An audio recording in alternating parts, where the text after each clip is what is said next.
चलेगी नहीं चलेगी, करे तानाशाही नहीं चलेगी नहीं चलेगी। हमारा नेता कैसा हो, राहुल गांधी जैसा हो, हमारा नेता कैसा हो, राहुल गांधी जैसा हो। न्यायपो न्यायपो न्यायपो न्यायपो सेवादल सेवादल આપણી સંસ્કૃતિ પ્રમાણે આપણા મહેમાનોનું તિલક અને કુમકુમથી સ્વાગત કરીએ છીએ। અમારા 153 વધુ પીડિત પરિવારોનું મકાન પડી ગયા અને તમે સહભાગી થવા અને અમારે ન્યાય આપવા માટે સંઘર્ષના સાથી બનવા માટે ઉપસ્થિત તમામનું અત્રે હાર્દિક હાર્દિક સ્વાગત કરીએ છીએ।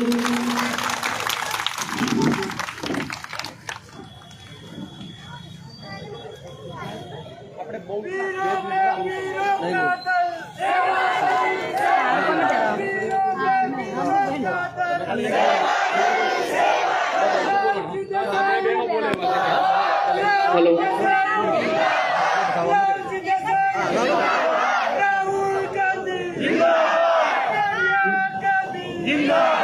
આપણા પીડિત પરિવારને જ્યારે સહયોગ આપવા માટે ન્યાય આપવા માટે ઉપસ્થિત તમામનું હું અત્રે આભાર માનું છું।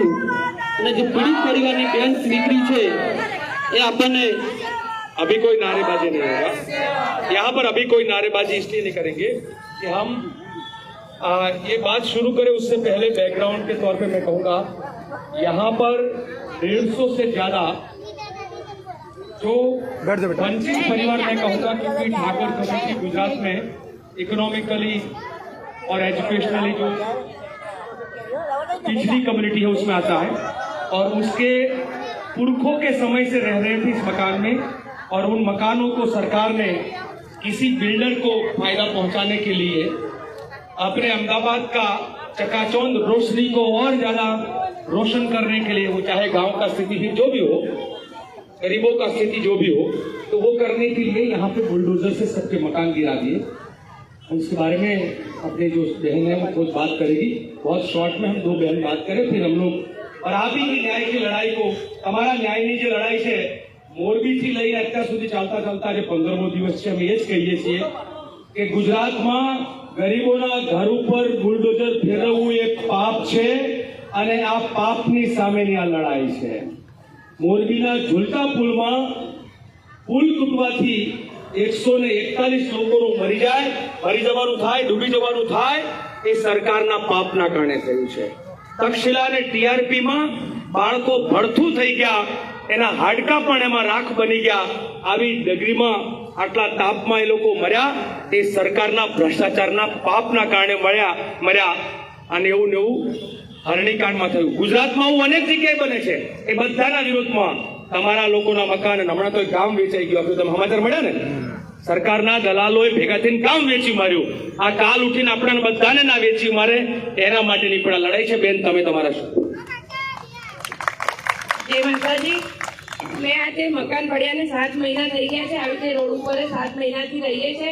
અમે ગરમી પણ સહન કરી, ઠંડી પણ કરી, અને વરસાદથી સહન કરી જ રહ્યા છે। અમારા નાના નાના બાળકો અત્યારે બીમારી મચ્છરના કારણે બહુ બીમાર પડી રહ્યા છે।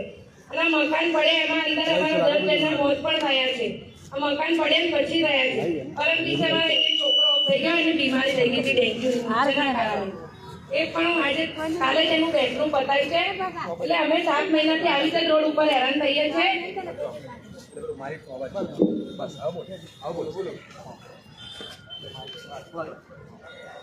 7 મહિનાથી અમને કોઈ ન્યાય મળતો નથી। આવી રીતે જ અમે રોડ ઉપર જ રહીએ છીએ।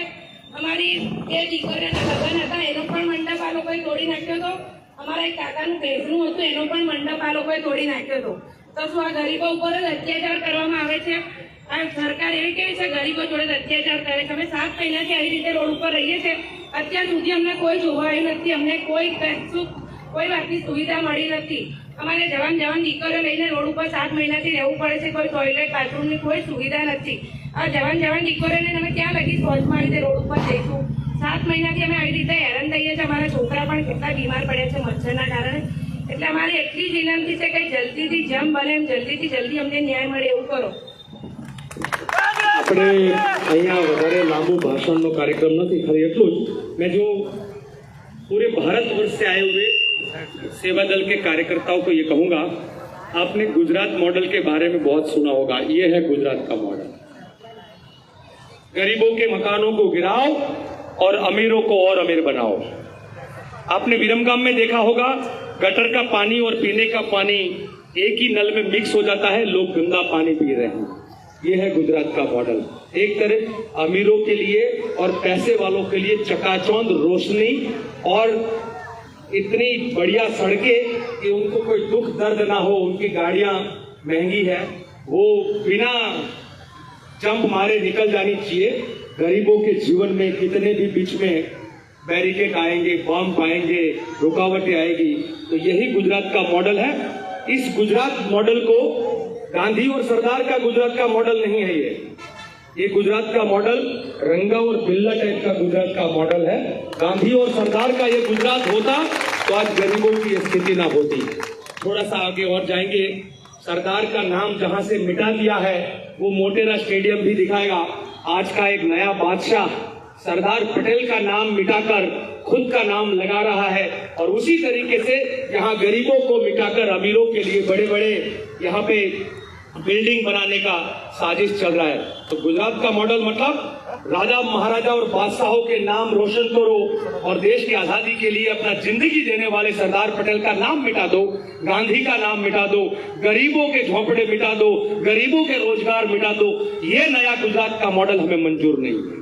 આપણે આ બધાની સામે તમે આ લડાઈ બહુ લાંબી છે, હજુ આગળ ચાલશે। આજ સાંજે ચાંદખેડામાં 5:30 વાગે સંવિધાન સભા છે, ત્યાં આપણે એક પડકાર ફેંકશું આ સરકારને કે ગરીબોને લૂંટનાર, ખેડૂતોને લૂંટનાર, મજૂરોને લૂંટનાર એ સરકારને ગુજરાતના લોકો નહીં સાંખી લે, અને એના માટેની લડાઈનો જંગ આજે ચાંદખેડામાં સાંજે 5:30 વાગ્યાની સભામાં આપ સૌ આવજો, આપની પણ વાત મૂકજો અને કહેજો કે અમે પણ આ ગુજરાતના લૂંટના મોડલના ભોગ બનેલા લોકો છે। આપ સૌનો ખૂબ ખૂબ આભાર। ભાઈ રામાજીભાઈ, ભરતજીભાઈ અને અહીંની જે અમારી માત્ર ટીમ જે છે, બધા લોકો તમે અમને અહીંયા આમંત્રણ આપ્યું, બોલાવ્યા, અને અત્યારે યાત્રામાં થોડી વાર 2 ડગલા સાથે ચાલજો।